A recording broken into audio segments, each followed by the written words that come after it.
Good afternoon, students.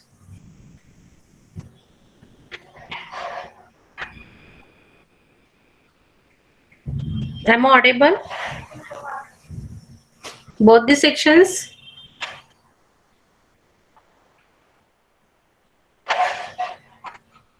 Can you see the screen?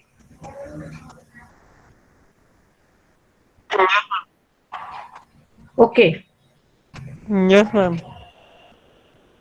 So I will start the problem of the substitute frame method.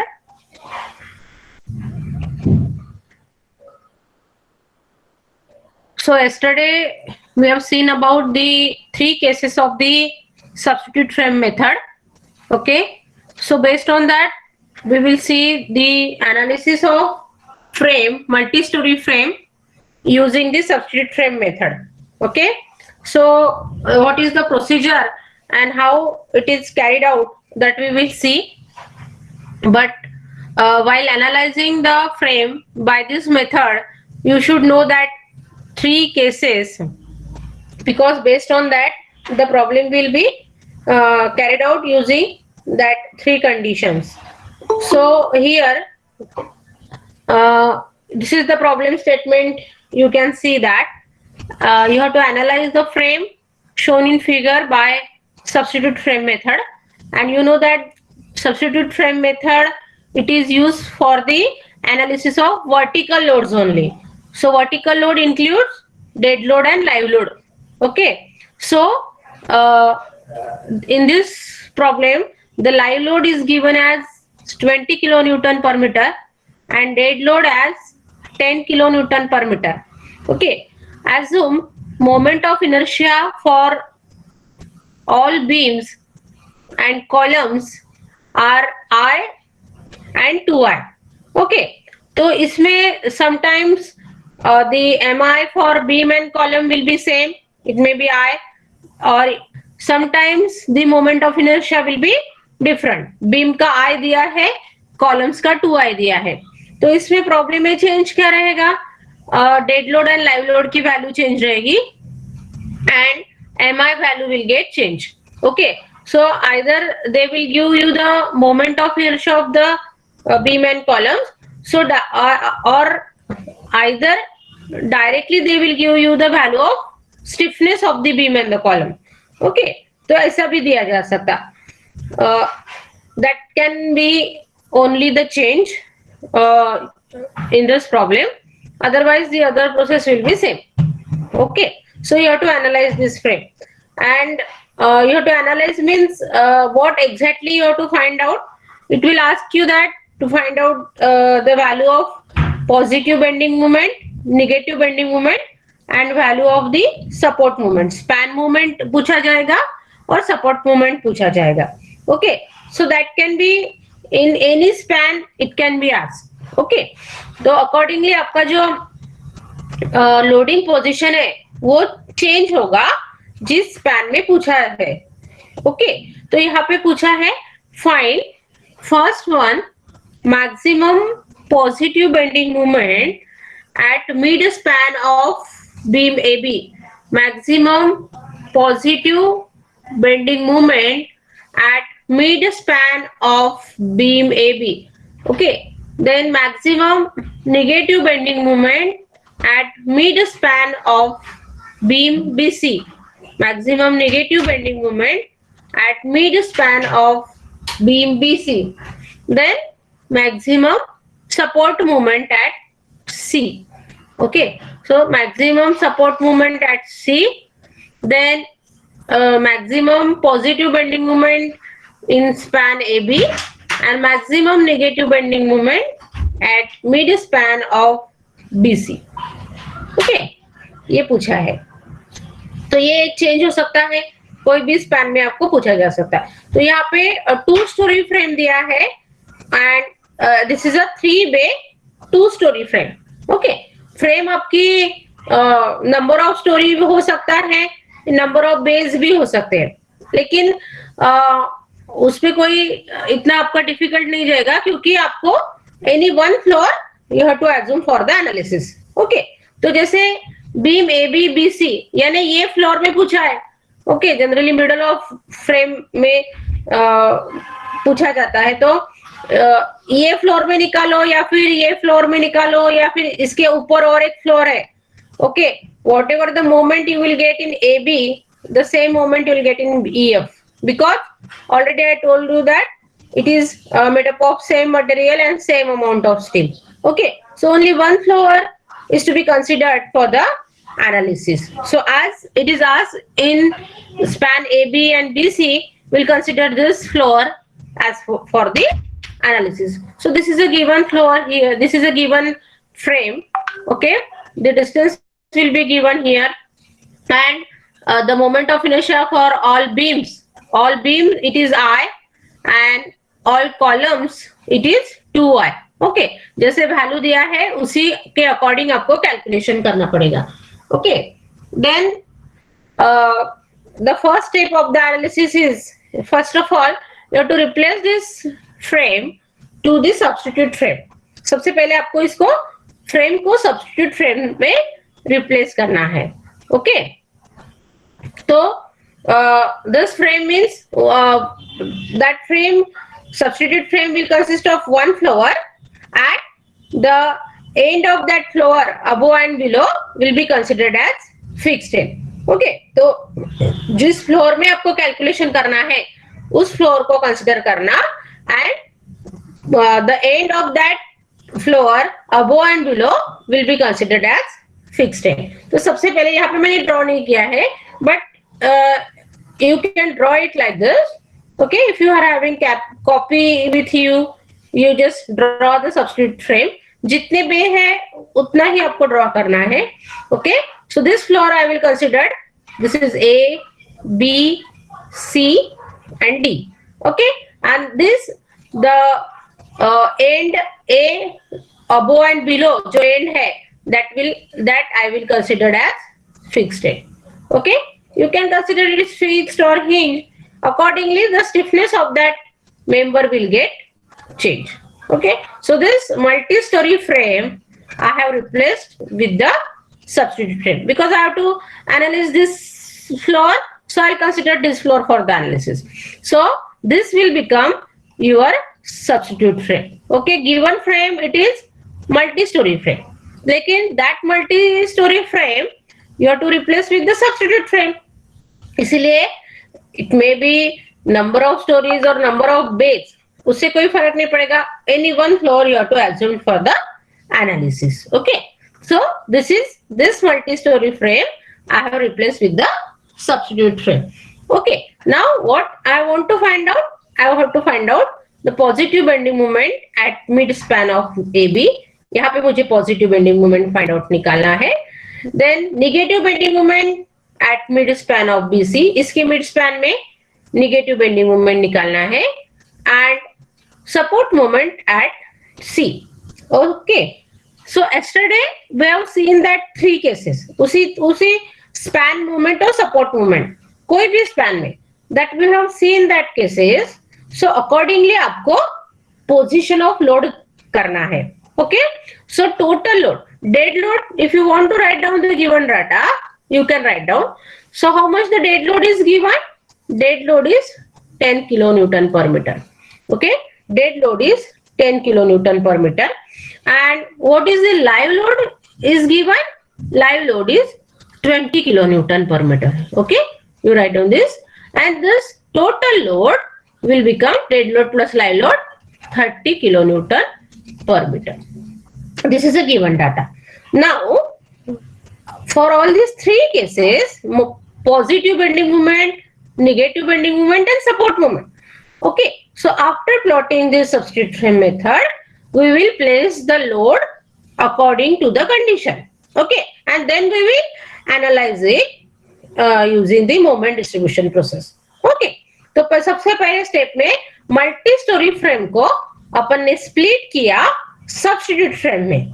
Okay, उसके बाद ये तीन जो पूछा है प्रॉब्लम में, okay, either they will ask you span moment, support moment, positive negative, या फिर एक भी पूछा जा सकता है पॉजिटिव बेंडिंग मोमेंट निकालो और सपोर्ट मोमेंट निकालो.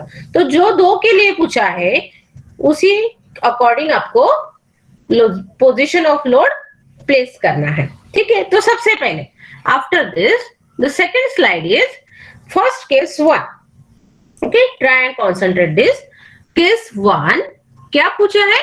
To find the maximum positive bending moment in beam A B, इसके मिड पॉइंट में, ओके, मिड पॉइंट में मैक्सिमम पॉजिटिव जो स्पैन में पूछा है उसी के अकॉर्डिंग आपको लोडिंग को प्लेस करना है, ठीक है। So first is to find maximum positive bending moment in beam A B. तो ए बी बीम, तो पहले केस अपन ने जो कल देखा था, वो 3 केसेस आपको लर्न होने चाहिए, ओके।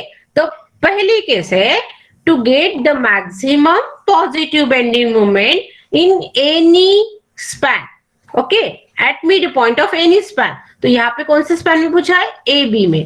तो लोड की पोजीशन कैसी होती है? The loading should be placed on the span, total load, the total load should be placed on the span and on the alternate span of that beam, okay। तो total load, dead load तो सभी इसमें रहेगा, okay। dead load 10 है, live load 20 है और total load, okay, the load means total load 30, 20 plus 10 30। the total load should be placed on the span and on the alternate of that span, okay. तो total load कहाँ पे आएगा? ए B पे तो आएगा, जिस स्पैन में पूछा है उस स्पैन में रहेगा और उस स्पैन के अल्टरनेट स्पैन में रहेगा। अभी ए बी का अल्टरनेट स्पैन कौन सा है? सी डी है, उसके राइट में अल्टरनेट पैन, लेफ्ट में कोई अल्टरनेट पैन नहीं है, ओके। सो ए बी पे टोटल लोड रहेगा और सी डी पर टोटल लोड रहेगा, okay. And in span B C there is only dead load, okay. यहाँ पे सिर्फ डेड लोड रहेगा और यहाँ पे dead load plus live load, और ये रहेगा dead load plus live load, मतलब टोटल लोड। सेल्फ वेट यानी डेड लोड तो एवरी स्पैन में रहेगा, but total load, only the total load will be in span A B and alternate to the span. So A B और C D there will be total load of 30 kilo newton and B C पे रहेगा only the dead load, okay। so this should be the loading position if you want to find out the maximum positive bending moment at mid span of beam AB। तो ये change होगा। अगर मान लो exam में आपको BC में पूछा है तो बीसी में टोटल लोड रहेगा और उसके अल्टरनेट स्पैन में, तो अभी बीसी का अल्टरनेट स्पैन है नहीं, ओके। तो सिर्फ बीसी पे टोटल लोड रहेगा और ए बी और सी डी पे सिर्फ डेड लोड रहेगा, okay. So I think you understood this. So this is the first conditions we have placed the loading positions. Okay, AB पे total dead load है 30 kilo Newton, sorry total load, BC 10 and CD 30. Okay, then we'll go for this second course. Second case क्या पूछा है problem में? To find the maximum negative bending moment in span BC. Negative bending moment in span BC at the center of BC, at the center of BC. So what is the condition? What is the condition if you want to find out the negative bending moment in any span? Yes.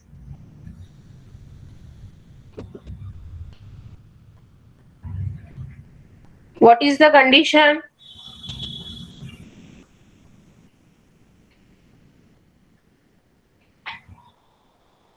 What is the condition if you want to find out the negative bending moment in span BC?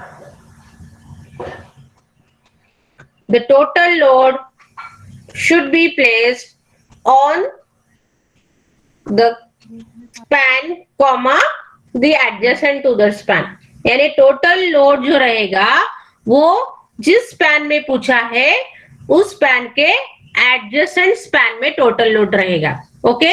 On the span comma adjacent to the span, okay. On के बाद comma है, मतलब जिस span में पूछा है उस span में टोटल लोड नहीं रहेगा। The total load should be placed adjacent to the span BC. Okay, तो इसीलिए सेकेंड केस में टोटल लोड रहेगा on span AB and on span CD. And what about span BC? It is there only the dead load. So this will be the, sorry,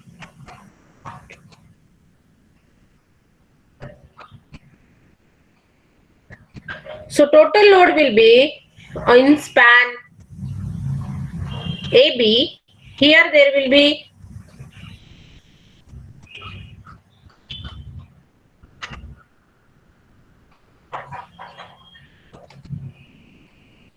the total load is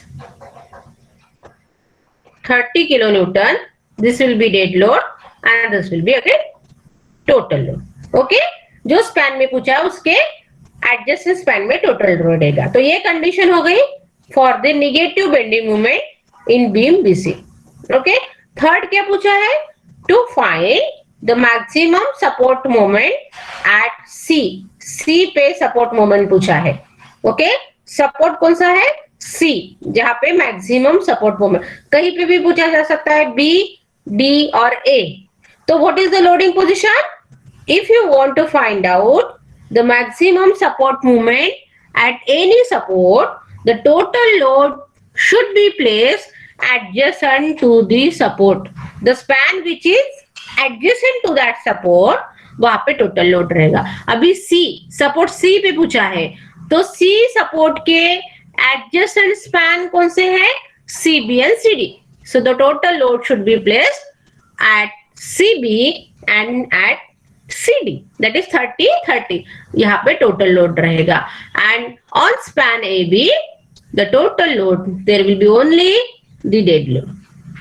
Okay, so these three cases we have kept the loading positions. Okay, जिस span में पूछा है, पहले में positive bending moment in beam AB, second negative bending moment in beam BC, and third support moment at C.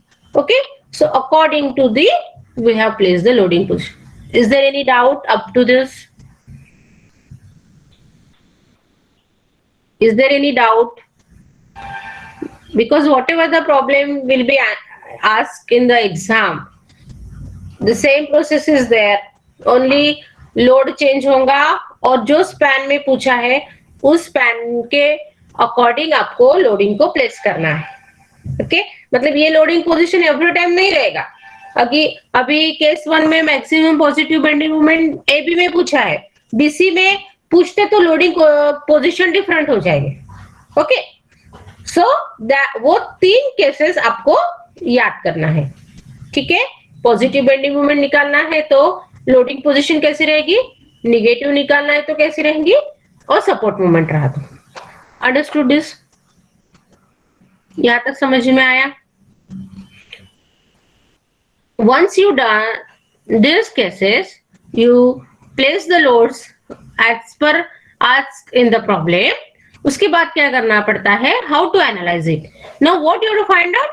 You have to find out the maximum moment, span moment, positive negative and support moment. तो जो substitute frame से जो analysis किया जाता है method में, that analysis is to be carried out using the moment distribution process. Using the moment distribution process, with the help of that you have to carry out the analysis. So you all are familiar with the moment distribution method. Okay, and how it is to be carried out, that you know. Now you can observe here, out of these three cases, first two cases, case 1 and case 2, you can see the loading position is same for this case and this case, for case 1 and for case 2. Okay, the loading position is same. AB, BC, CD. AB पे 30 है, यहाँ पे भी 30 है. BC पे भी 10 है. CD और CD पे 30 है. Okay, तो you have to carry out the analysis using the moment distribution process. तो यहाँ पे आपको for case 1 and case 2 you have to carry out the analysis by moment distribution method together. Case 1 और case 2 के लिए same moment distribution table से आपको analysis करना पड़ेगा, क्योंकि लोडिंग पोजीशन सेम है और फिक्स्ड एंड मोमेंट जो ये लोडिंग की वजह से ए बी और बी ए पे निकलेंगे, ए बी पे फिक्स्ड मोमेंट कितना निकलेगा, WL²/12 minus B A plus W, क्योंकि there is a load on the beam, there is no load on the columns, तो फिक्स्ड एंड मोमेंट जो है वो फिक्स्ड एंड मोमेंट सिर्फ span A B B C और C D पे आपको calculate करना है। ओके, और मोमेंट डिस्ट्रीब्यूशन प्रोसेस में आपको सबसे पहले इनिशियल फिक्स्ड एंड मोमेंट चाहिए विद एंड डिस्ट्रीब्यूशन फैक्टर चाहिए, with the help of that you can find out the final moment. Okay, so there will be no moment in the column, there is a moment only in B, and that load we have considered uniformly distributed. So you have to find out the fixed end moment AB, BA, BC, CB, CD and DC. So for both the cases, case 1 and case 2, you'll get the same fixed end moment because same loading is there. इसीलिए आपको पहले case 1 और case 2 के लिए एक moment distribution carry out करना पड़ेगा, और केस 3 में लोडिंग पोजीशन डिफरेंट है, ए बी पे 10 है, बी सी और सी डी पे 30-30, तो केस 3 के लिए सेपरेट मोमेंट डिस्ट्रीब्यूशन आपको कैरी आउट करना पड़ेगा। सो फर्स्ट 2 केसेस के लिए 1 मोमेंट डिस्ट्रीब्यूशन टेबल होगा, केस 3 के लिए सेकेंड मोमेंट डिस्ट्रीब्यूशन टेबल होगा, and then you will be able to find out the answer to maximum moment in beam AB, BC and support moment at C. Okay, so after placing this loading as per the given problem, your step number 2 will be, as you have to analyze is with the moment distribution process. So in moment distribution process you need to know the distribution factor. Okay, so for that आपको distribution factor find out करना पड़ेगा। Okay, तो यहाँ पे ये given problem है, you can see here this is a given problem. Okay, this is a given problem, तो यहाँ पे आपको हर एक मेंबर में डिस्ट्रीब्यूशन फैक्टर फाइंड आउट करना पड़ेगा। Okay, we have considered this beam. Okay, for every member you have to find out the distribution factor. So जैसे ये जॉइंट अपन कंसीडर करेंगे, ओके, जॉइंट ए, बीम का ही जॉइंट कंसीडर करने, corner joint you don't have to consider. Okay, so joint A because we have considered this frame. Okay, sorry, so अपन ये moment distribution में ये सब्स्टिट्यूट फ्रेम देखेंगे, तो ये A B C D, okay, तो यही beam है, तो A B C D, और ये है A I A E and A B। Joint A पे कितने मेंबर्स कनेक्टेड है, A B A E A I, तो उसका मोमेंट ऑफ इनर्शिया प्रॉब्लम में दिया हुआ है, कॉलम का 2i है, बीम का i है। ठीक है, तो इसका डिस्ट्रीब्यूशन फैक्टर आपको निकालना है member A B, member A E, member A I. तो ये आप डायरेक्टली कैलकुलेटर पे भी कैलकुलेट कर सकते हो, इसके लिए अलग से टेबल बनाने की जरूरत नहीं, लेकिन मैंने वो आपको बताया है कि इस तरह से निकाल, जितना भी आप कैलकुलेशन इसमें स्किप कर सकते हो उतना आपको करना है। तो जैसे आपको ये जॉइंट ए है, 3 members are connected, you know the distribution factor that is equal to K by summation K, ये पता है। अभी हर एक मेंबर का स्टिफनेस आप स्टिफनेस निकाल सकते हो, जैसे जॉइंट ए पे मेंबर ए बी है, इसका स्टिफनेस कितना हो जाएगा, I बाय L। फिक्स्ड और कंटिन्यूस के लिए सभी इसमें I बाय L रहेगा, because end is fixed and others are continuous. So A B के लिए स्टिफनेस होगा I बाय 4, ए के लिए स्टिफनेस होगा 2I by 5 and A I के लिए again it is 2I by 5। Okay, then you make the addition of this, you will get summation K, then K by summation K, जैसे AB के लिए K by summation K, that is I by 4 divided by summation, you will get directly the distribution factor. So likewise you can find out directly, you use the calculator, find out the distribution factor and write down it. Okay, तो ये आप calculation skip कर सकते हो। Then similarly for joint B, BA, BF, BC and BJ, similarly joint C and joint D। okay, तो B और C joint पे 4 members connected है, A और D में 3 members connected है। okay, so accordingly first of all you have to find out the distribution factor। okay, तो वो मैंने ये यहाँ पे कैलकुलेट करके बताया है। second step is to find out the distribution factor। okay, you can skip this step also, directly you can calculate it with the calculator and write down। okay, so second step आपकी है to find the distribution factor, मतलब जो substitute frame अपन ने बताया है, तो पहला joint A में 3 members B C and D. AI, so this AI and AE, these are the column member. Column में moment of inertia is 2I, that means I by L है, तो ये 2I by 5. AB में moment of inertia beam में I है and length of beam AB 4 meter है, तो I by 4, 2I by 5. Then you have to add this, you'll get summation K, okay, 1.05I. Then find out K by summation K. K means 2I by 5 divided by this 1.05, you'll get 0.381. So distribution factor for member AI, it is 0.381. Similarly, calculate for member AB, AE. Then again for joint B, joint C and joint D. Okay, 4 members are there, BG and BF, column member है, I by 5, but I is 2I, so 2I by 5. BABC beam member, I by 4, I by L, that is I by 4. Okay, then summation K and find out this. Likewise C and D, A, B, C, D. Okay, जो floor आप analysis कर रहे हो उस floor के joints लेके उसके above and below जो मेंबर्स है वो कंसीडर करके accordingly you have to find out the distribution factor. Okay, understood up to this? Is there any doubt how to find out the distribution factor for each member? It's very easy and we have done it in the moment distribution method. Directly you can calculate it with the calculator, then no need to prepare this table. Is it okay? May I continue? Yes, ma'am. Yes, ma'am. Right? Okay. Then now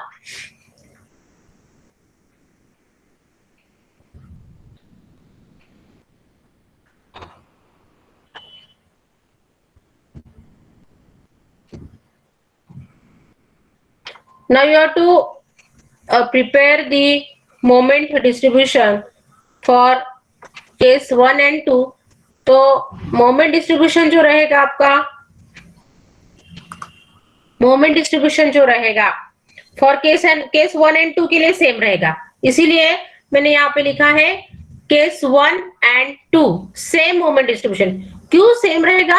क्योंकि loading position आप case 1 और case 2 देखोगे तो same loads है, ए B B C और C D में same load है ना, इसीलिए आपका केस 1 एंड 2 के लिए एक ही मोमेंट डिस्ट्रीब्यूशन रहेगा. ओके, नाउ अभी मोमेंट डिस्ट्रीब्यूशन के लिए आपको, जैसे मैं यहाँ पे एक बार फिर से सब्स्टिट्यूट फ्रेम ड्रॉ करती हूँ so that you will not gate confused. अगर आपके पास कॉपी है, अगर आपने ड्रॉ किया है, then it will be okay for you. Okay, so A B, there is a 30 kilonewton meter load and this point A, B, C and D. So this load is 30 and यहाँ पे load है 10. Okay, there is only dead load. This span is 4 meter and 4 meter. Okay, तो सबसे पहले we'll find out the fixed end moment AB. We'll find out the fixed end moment AB, BA. ये क्यों लगेगा? क्योंकि आपको moment distribution मिले. तो fixed end moment A B क्या रहेगा? Minus W L square by 12. Fixed end moment B A plus W L square. UDL है तो उसका फिक्स्ड एंड मोमेंट आप निकाल सकते.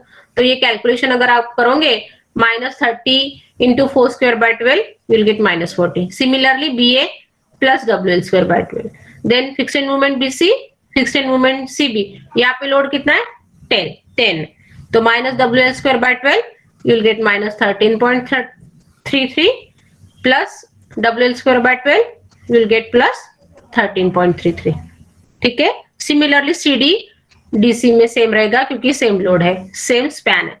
स्पैन सेम है इसीलिए फिक्स्ड एंड मोमेंट सेम आया. ओके, स्पैन डिफरेंट है तो फिक्स्ड एंड मोमेंट डिफरेंट आएगा. तो वो भी आपको एक केयर करना है कि स्पैन डिफरेंट है तो मोमेंट भी डिफरेंट आएगा. तो सबसे पहले आपको केस 1 और 2 के लिए मोमेंट डिस्ट्रीब्यूशन कैरी आउट करना है, तो we have find out a distribution factor, then we will find out a fixed end moment. Fixed moment का कैलकुलेशन भी नहीं दिखाया, it's okay, okay, you will not, आपके मार्क्स कुछ भी कम नहीं होंगे, क्योंकि this is a very important. Directly you can enter the value of fixed moment, you calculate in your calculator and right down the values. Okay, तो यहाँ पे लेकिन टू अंडरस्टैंड दिस, मैंने आपको यहाँ पे बताया कि first of all you calculate this fixed moment A B B C and C D, and यहाँ पे E and I, there is a no load. This is a column, so no fixed moment will be there. Only the fixed moment will be developed in the beam, because we are analyzing only beam. Okay, only this floor. Okay, so this one is all. After finding out the fixed moment, you just prepare the moment distribution table for case 1 and 2. जो मैंने अपने case 1 and 2 same this one. Okay, तो वो आपको बनाना है. अभी moment distribution आपको पता है. सबसे पहले अपन क्या लिखते हैं, जॉइंट. जॉइंट कौन से, joint A, joint B, joint C and joint D. Okay, joint A. उसके बाद will write down the member. A पे कौन से मेंबर है, A E, A I and A B. A E, A I, A B, 3 member है. Then similarly joint B. Joint B पे B A. अभी यहाँ पे एक आपको ध्यान में रखना है, ए बी के पास ही बी ए लिखना है आपको. ए बी के पास बी ए लिखना है, क्योंकि जब आप कैरी ओवर करते हो मूवमेंट, तो ए बी का बी ए पे जाएगा और बी ए का ए बी पे. तो ए बी के पास बी ए, बी सी के पास सी बी और सी डी के पास डी सी लिखना है. ओके, बाकी आप चेंज कर सकते हो. तो A E, A I, A B, then joint B, B A, then B F, BJ, BC. आप वो फ्रेम ऊपर देखोगे तो आपको कहाँ पे जे एफ लिखा है वो आप यहाँ वहां पे चेक करके यहाँ पे लिख सकते हो. देन सिमिलरली जॉइंट सी. अभी बीसी के बाद जब आप जॉइंट सी लोगे, बीसी के पास सी बी लिखना है. Okay, BC, C B, then C G, C K and C D. Okay, this one C D. Then C D, CD के बाद जब when you consider joint D, DC, DH and DL. Okay, this is E, ये E है, F, G, H. Okay, and this top one is this is I, J, K, L. Okay, accordingly, या फिर उल्टा होगा तो वो check कर लो आप. Okay, so likewise you can write down. Then for D it is DC, DH and DL. Okay, तो ये मेंबर अपन है. उसके बाद you write down the distribution पर. So for every member we have find out the distribution factor. Okay, हर एक member के लिए अपन ने डिस्ट्रीब्यूशन फैक्टर फाइंड आउट किए हैं. You write down that distribution factor. ये आपको दिख रहा है ना, ये table.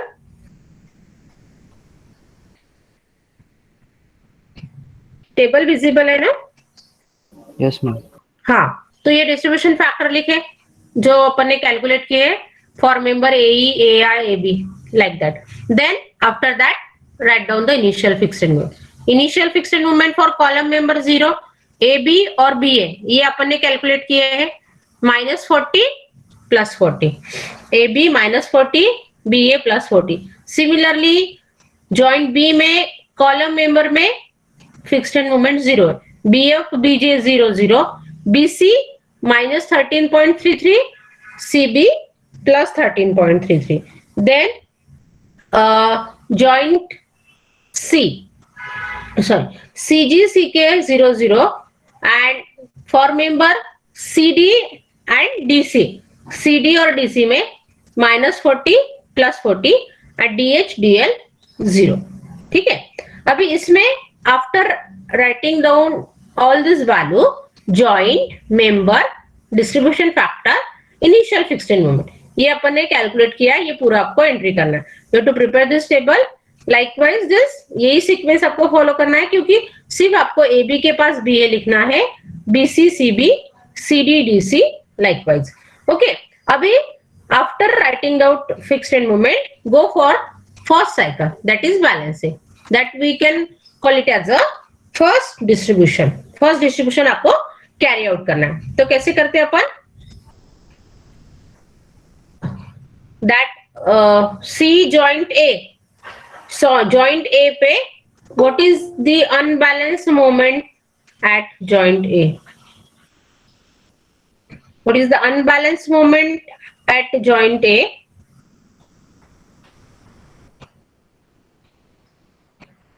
Unbalanced moment joint A पे कितना है?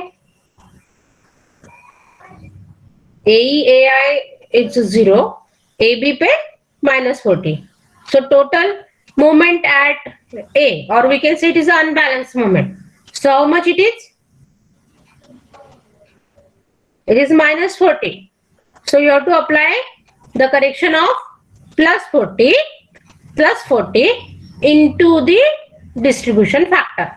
ये अनबैलेंस मोमेंट तीनों मेंबर में डिस्ट्रीब्यूट होगा by multiplying it with its distribution factor. तो that -40 correction will be +40. So +40 into 0.381 है ना. तो आपको मिलेगा 15.24.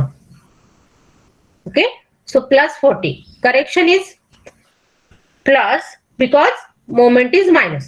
+40 into 0.381 will get 15.24. Then +40 into 0.381 same रहेगा क्योंकि DF सेम है. And +40 into 0.238 you will get 9.52. Yes, are you getting it? क्योंकि मोमेंट डिस्ट्रीब्यूशन प्रोसेस आपको पता है वैसे ही करना है. Then you consider joint B. Joint B में what is the unbalanced moment at joint B? Tell me. What is the unbalanced moment at joint B? If you are having calculators with you, please tell me. किसकी किसकी add करोगे?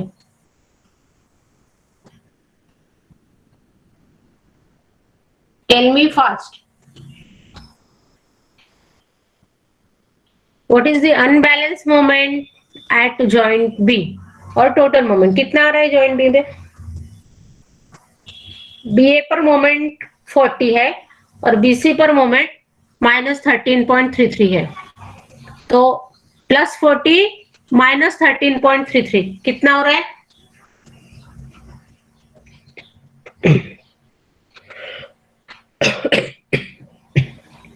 Yes. 26.67. 26.67. How much correction you will apply? -26.67 into correction, into distribution factor. So -26.67 into 0.192. तो ये moment आपको मिलेगा. Okay. -5.121 into 0.308 -8. तो ये first distribution. Okay. We will distribute that moment by multiplying it with the distribution factor to each member. हर एक member में distribute. Joint सी में unbalance moment कितना है? -40. Correction +40 into DF. And sorry, joint C पे unbalance moment +33.33 -40 -26.67 रहेगा. Correction plus रहेगा.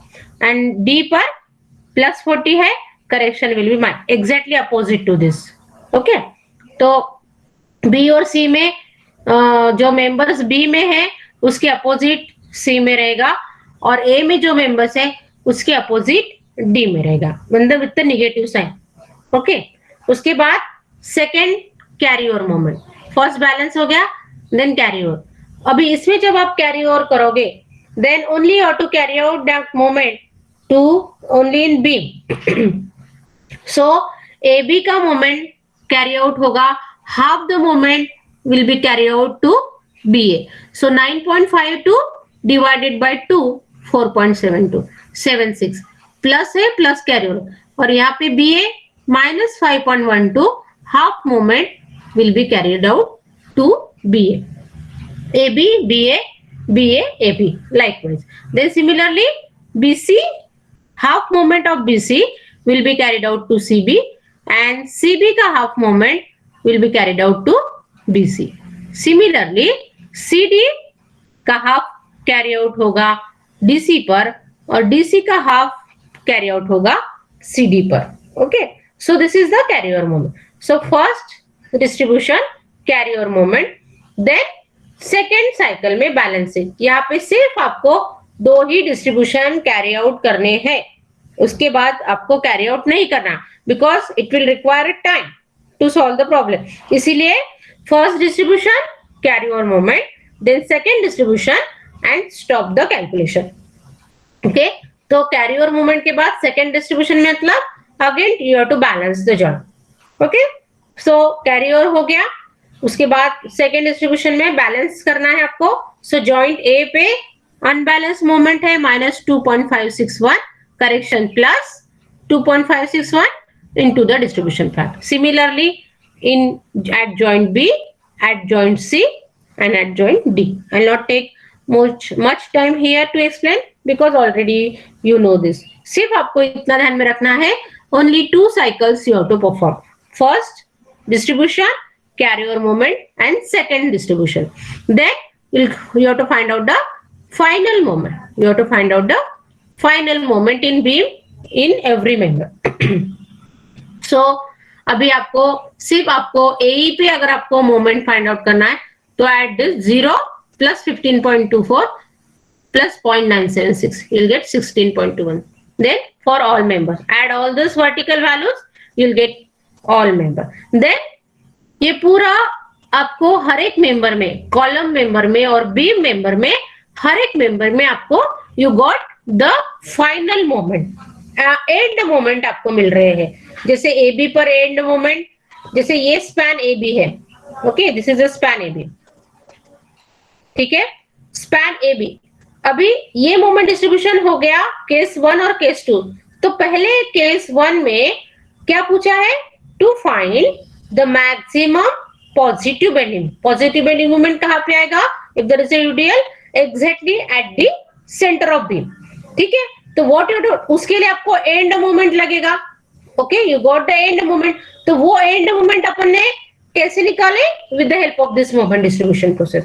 और उसके लिए जो लोडिंग पोजीशन बताई है उस लोडिंग को कंसीडर करके एंड मोमेंट निकाले. तो अभी आपको पूछा है सिर्फ स्पैन AB में, तो AB में पूछा है, उसके अकॉर्डिंग लोडिंग कंसीडर करके moment distribution process carry out किया है. ओके, तो स्पैन AB में पॉजिटिव बेंडिंग मोमेंट आपको निकालना है. तो AB में एंड AB, यहाँ पे AB में कितना मोमेंट आया? -32.431 माइनस एंटी क्लॉकवाइज. तो ये मोमेंट आया end moment 32.431.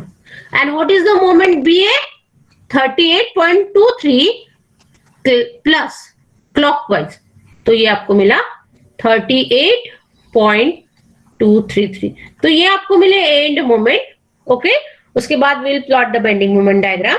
Okay, will find out the will plot the span moment को लेके कंसीडर करके बेंडिंग मोमेंट और एक फ्री मोमेंट डायग्राम, और then will find out the answer. So that calculations I have done afterwards. Okay, तो AB में आपको ये एंड मोमेंट, तो ये एंड मोमेंट कंसीडर करके आपको मैक्सिमम पॉजिटिव बेंडिंग मोमेंट इन स्पैन AB कैलकुलेट करना है.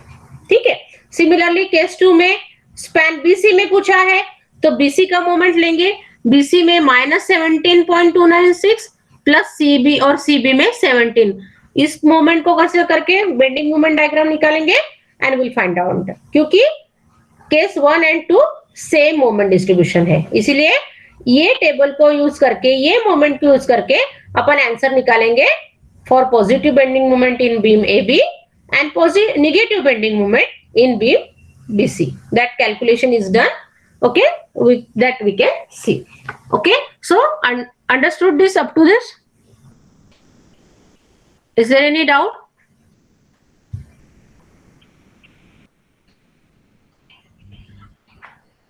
Is there any doubt or should I go to next?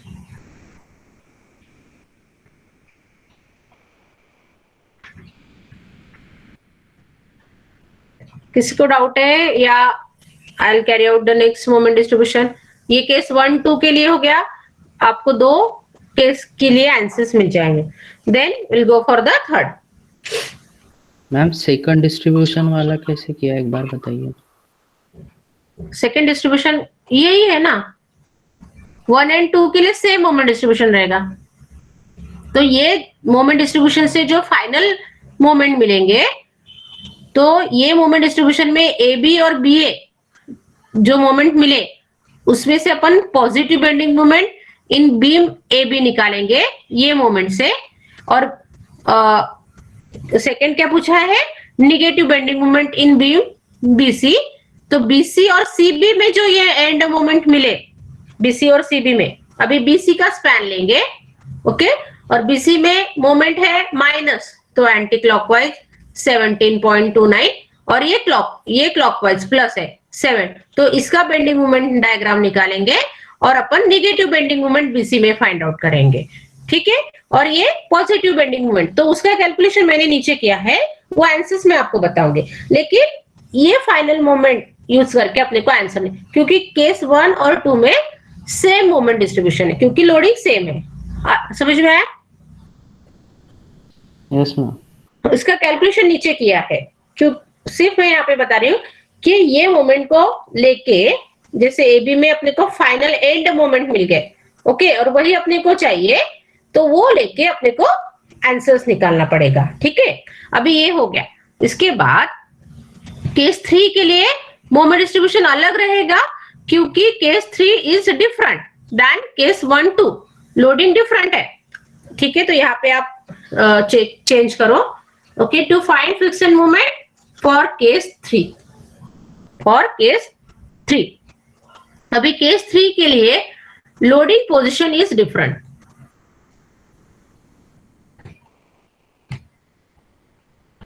ये ऑलरेडी ड्रॉ किया हुआ है, ठीक है। यहाँ पे A B B C and C D, span is same, that is 4 metre.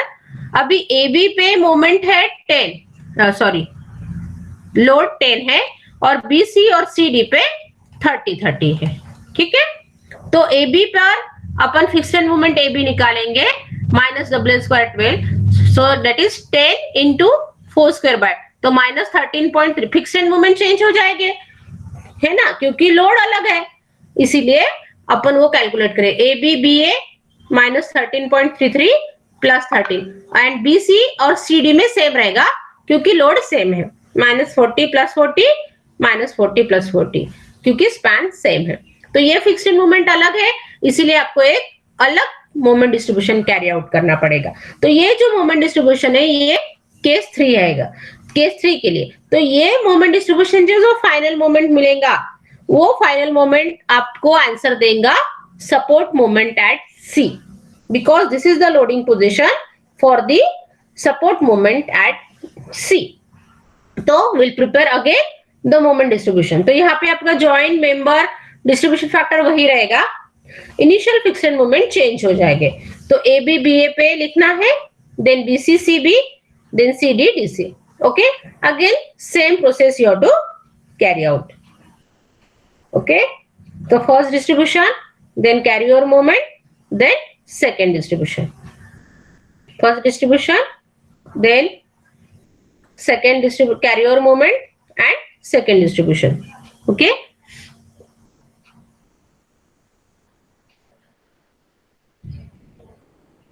Yes,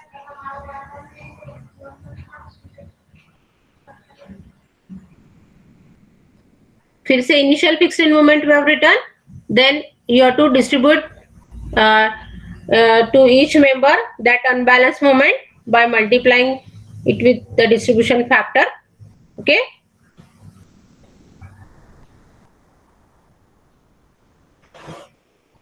यहाँ पे प्लस 40 माइनस 40 है, इसीलिए ये 0 है, इसीलिए यहाँ पे कुछ भी वैल्यू नहीं आएगी, ओके। और plus 40 correction will be minus 40, तो ये आएगा। Then carry over moment, half moment will be carry, तो ए बी का कैरी ओवर होगा बी ए पर, okay, likewise. Then B C will be carry over to C B, C B यहाँ पे moment आएगा ही नहीं, क्योंकि सी पर 40 माइनस 40 0 हो रहा है, इसीलिए मोमेंट आएगा नहीं, ओके। और सी डी का again there is no moment, only D C का कैरी ओवर होगा सी डी पर, ठीक है। Then first distribution, again you have to balance the joint, okay, तो that you have to balance. ठीक है, so after carrying out this you find out the final moment. Okay, so you'll get the final moment in each member. Okay, तो जैसे अपन ने first carry out किया 1 और 2 के लिए, वैसे ही आपको केस 3 के लिए कैरी आउट करना है. ओके, तो ये वैल्यूज आपको एक बार एक कैलकुलेशन करके आपको चेक करना है. ठीक है, जो ब्लैंक है मतलब यहाँ पे 0 वैल्यूज है. ठीक है,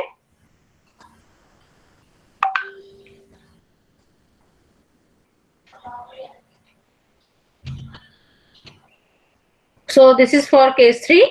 अभी ये मोमेंट डिस्ट्रीब्यूशन हो गया for case 1, 2 and 3. Okay, case 1, 2 and 3. तो ये पूरा हो गया. यहां तक किसी को डाउट है? यहां तक किसी को डाउट है?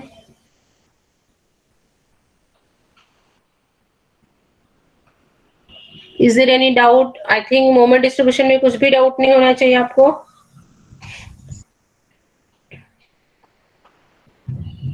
Is there any doubt? Joint D पर यहाँ पे कुछ भी मोमेंट नहीं है, इसलिए ये ब्लैंक है. ठीक है, ये हो गया. अभी this is the complete process. सबसे पहले अपन ने मल्टी स्टोरी फ्रेम को सब्स्टिट्यूट फ्रेम में रिप्लेस किया. उसके बाद 3 केस के लिए लोडिंग पोजीशंस बनाए. उसके बाद we have find out the distribution factor. Then उसके बाद 2 केसेस के लिए we have find out the moment distribution, final moment. And third case के लिए again we have find out the final. After completion of this, what you have to find out? You have to find out the answer. ये answer नहीं निकले, सिर्फ अपने ये moment distribution से final moment निकले, यानी एंड मोमेंट निकले, स्पैन के एंड मोमेंट्स निकले. Now what you have to do? You have to calculate the answers. ये अभी आपको आंसर्स निकालने. ओके, तो पहला आंसर्स निकालेंगे अपन. सबसे पहले आपको पूछा है केस 1. क्या पूछा है? To find the maximum positive bending moment in beam AB. Okay, maximum positive bending moment in beam AB. ठीक है, तो अभी ये निकालने के लिए आपको यहाँ पे आप कंसंट्रेट करो थोड़ा. ये पहला case, maximum positive bending moment in beam AB. तो पहला केस 1 और केस 2. अभी केस 1 और केस 2 के लिए, केस 1 और केस 2 के लिए पहला टेबल आपको देखना है और उसकी वैल्यू लेनी है. केस 3 के लिए दूसरा मोमेंट डिस्ट्रीब्यूशन टेबल लेके उसकी वैल्यू लेनी है. तो पहले केस में आपको फाइंड आउट करना है maximum positive bending moment in beam AB. तो मैंने जैसे आपको बताया, अभी यहाँ पे AB स्पैन ड्रॉ करना. AB स्पैन, जिस स्पैन में पूछा है वही स्पैन आप ड्रॉ करोगे. ओके, और फर्स्ट डिस्ट्रीब्यूशन टेबल जो है उसमें AB पे कितना मोमेंट है वो देखना. वो मोमेंट है 32.431. एंटी क्लॉकवाइज है, तो एंटी क्लॉकवाइज दिखाना 32.431. और यहाँ पे BA पे मोमेंट है, क्लॉकवाइज है, प्लस आया मतलब क्लॉकवाइज 38.232. 38.232. ओके, और यहाँ पे स्पैन AB पे लोडिंग कितनी है? जो लोडिंग पोजीशन वो है 30 किलो न्यूटन पर. स्पैन की लेंथ कितनी है? 4 मीटर. ओके, तो now you plot the bending moment diagram. तो बेंडिंग मोमेंट डायग्राम कैसे आएगा? यहाँ पे आप देख लो एक बार. ये एंटी क्लॉकवाइज है, ये अपवर्ड जाएगा. ये क्लॉकवाइज है, ये भी अपवर्ड. ठीक है, ये एंड मोमेंट डायग्राम. और ये UDL है, तो ये पैराबोलिक आएगा. ओके, तो ये इस तरह से. Okay, what is, how you can calculate this value?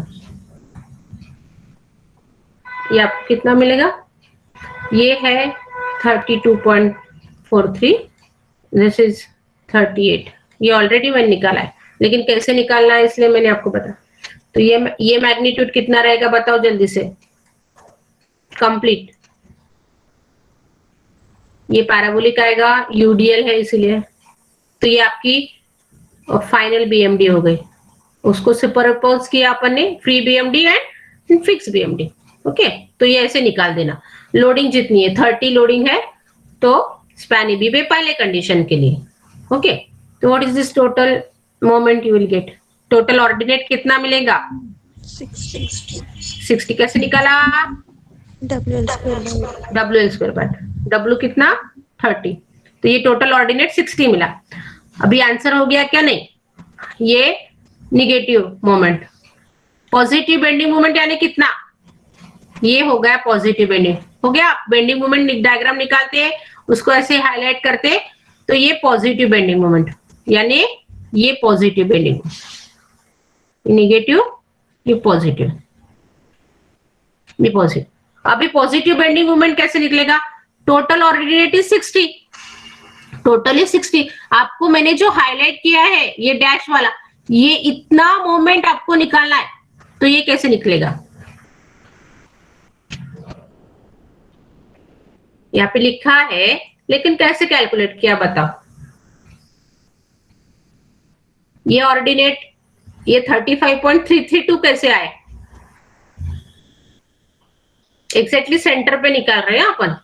Maximum positive bending moment centre पे आएगा,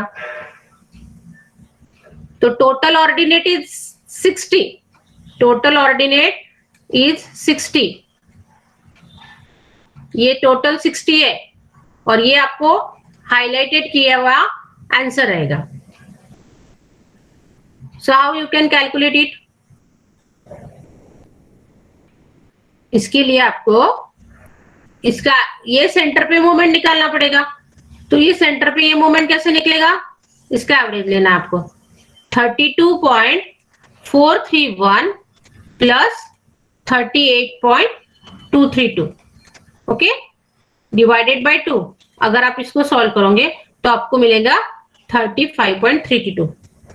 35 एवरेज ऑफ दिस, सेंटर पे निकाले तो एवरेज लोगे ना, 32.431 प्लस 38.232, तो वो आ रहा है 35.3। अभी ये ऑर्डिनेट 35.332 आया, टोटल 60 है। What is the positive bending moment you will gate? जितना मैंने हाईलाइट किया है उतना ही पॉजिटिव बेंडिंग मोमेंट होगा। तो what is the maximum positive bending moment in B में B? It is 60 minus 35.33. You'll get 24.67. This much is the 24.67 will be your answer. Okay? तो ये बेंडिंग मोमेंट डायग्राम निकालने के बाद वो ऑर्डिनेट निकालो, यहाँ पे सेंटर में बेंडिंग मोमेंट निकालो, then 60 minus 35.332 you'll get 24.67 kilonewton meter will be the answer of your first case. Maximum positive bending moment in beam AB, it is equal to 24.67. Got it or not? Yes?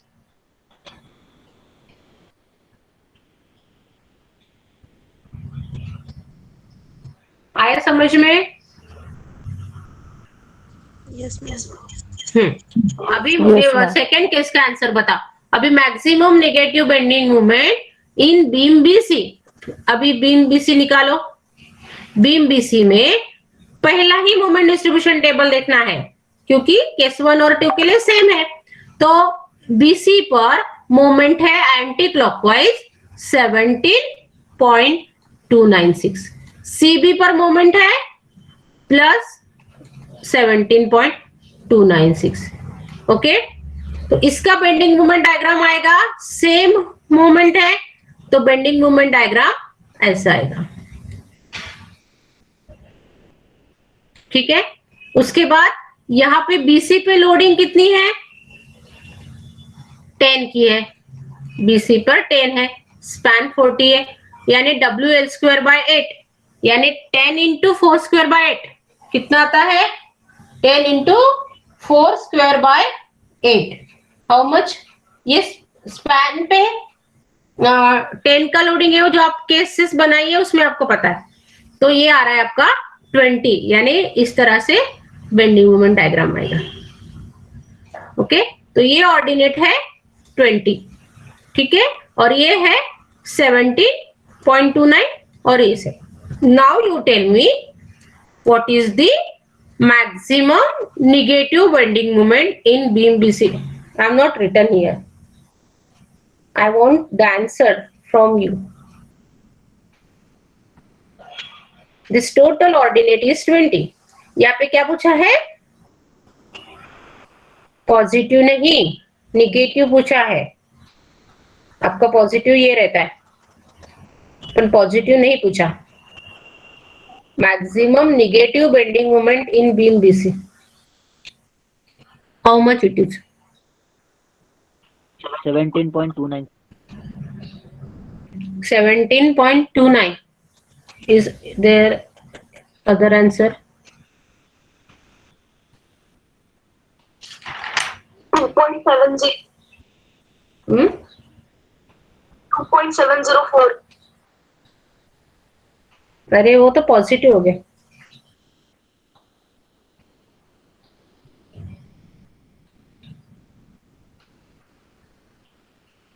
To 2.704 आपने जो answer बताया वो positive bending moment हो गया.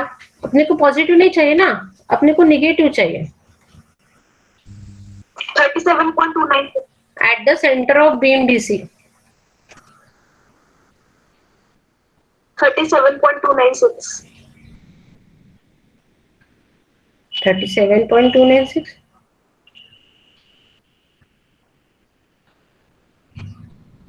Is there any other answer?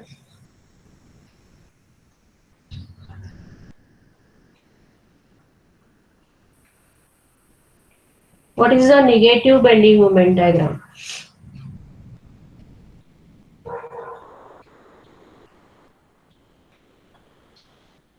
Value आएगी कि नहीं आएगी?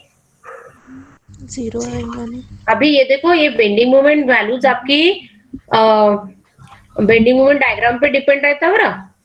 जैसे ये इस तरह से आपकी बेंडिंग मोमेंट डायग्राम है, मान लो ये बेंडिंग मोमेंट डायग्राम पे आपकी बेंडिंग मोमेंट की वैल्यू डिपेंड रहेंगी. अगर ऐसा बेंडिंग मोमेंट डायग्राम है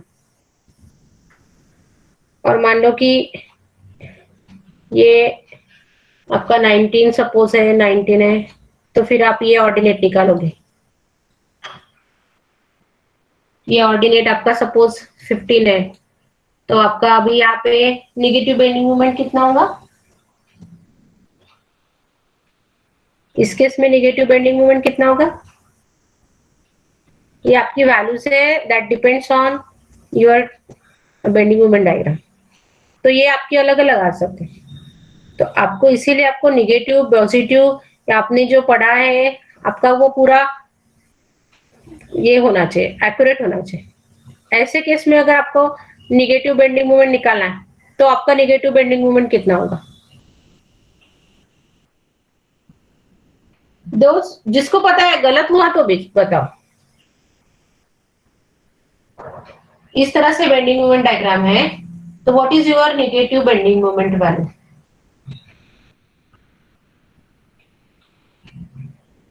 ये 15 है ऑर्डिनेट और ये 19 है, तो इसमें बेंडिंग मोमेंट कितना होगा? 4 होगा.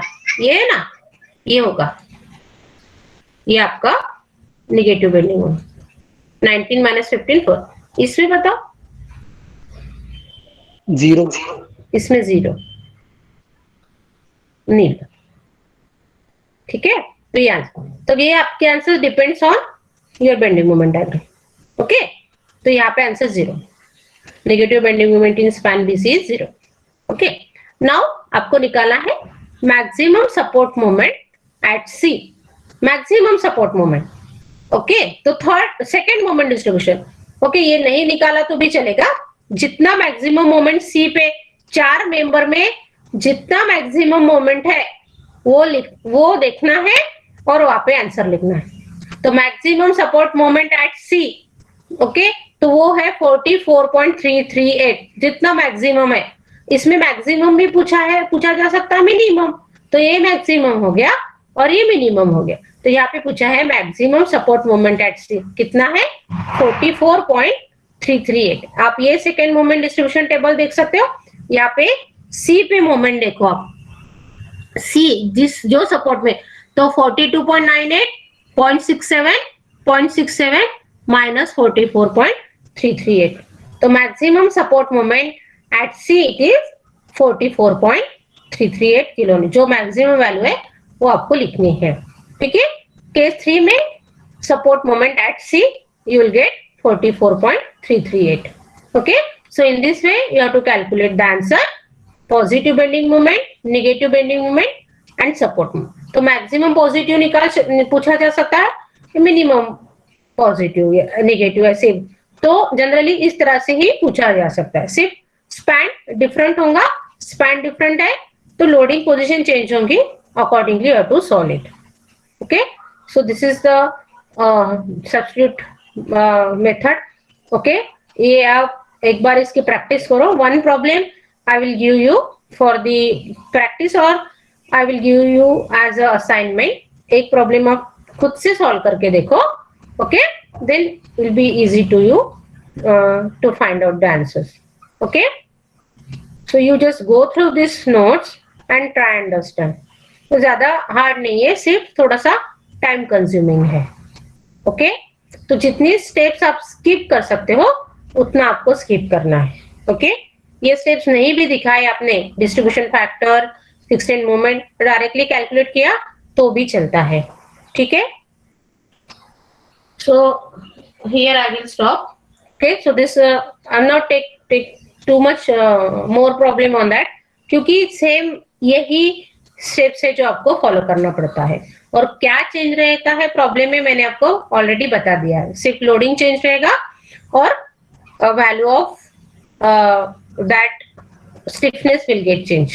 ओके, तो और एक ये एक टाइप ऐसे भी पूछा जा सकता है, और इंस्टेड ऑफ दैट यहाँ पे एमआई की वैल्यू दिया है, instead of that they will give you the directly value of stiffness. तो जैसे बीम का स्टिफनेस के है और कॉलम का स्टिफनेस 2K है, ऐसे भी दिया जा सकता। तो स्टिफनेस अगर आपको पता है तो डायरेक्टली आप डिस्ट्रीब्यूशन फैक्टर निकाल सकते हो K बाय समेशन के, तो वो तो ज्यादा इजी हो जाएगा। तो ऐसे भी दिया जा सकता है। So don't be confuse, either MI दिया जाएगा या स्टिफनेस दिया जाएगा। ओके, तो डायरेक्टली यू कैन, स्टिफनेस पता है, you can find out K by summation के। ओके, तो वैसे भी आपको ये एक चेंज हो सकता है। Okay, so here I will stop now. In the next class, I will start the second method, that is a portal method. Okay, substitute frame method आपको compulsory ही करना है। Okay, the one problem I will give you based on this method as an assignment. Okay, then quiz is uploaded in your stream. You just go through that quiz. Okay, solve it, you will get the attendance based on that. Okay, wait a minute.